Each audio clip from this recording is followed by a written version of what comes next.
Programang ito ay rated SPG, striktong patnubay at gabay ng magulang ang kailangan.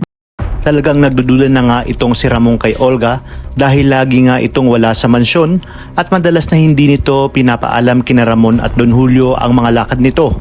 Kaya naman, nang magkita si Ramon at Olga ay diretsahang sinabi ni Ramon kay Olga na sa oras na malaman ni Ramon na may ibang ginagawa itong si Olga at hindi konektado sa kanilang negosyo ay siguradong mananagot ito sa kanya. Sa kabilang banda, matapos nga sabihin nila Marsing at Aling Nita ang pangalan Tanggol ay sinigurado pa ito ni Ramon kung hindi ba siya nagkakamali ng pandinig sa pangalang Tanggol.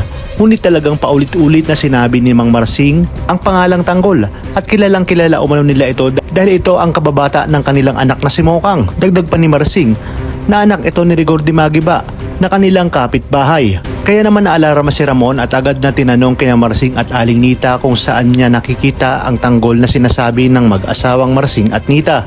Ngunit biglang bawi naman si Marsing kay Ramon tungkol kay Tanggol.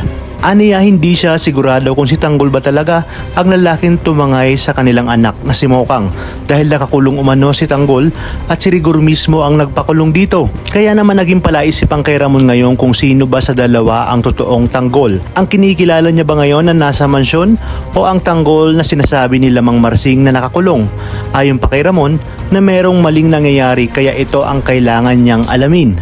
At gusto niya umanong makita at makausap ang Tanggol na tinutukoy ni Marsing.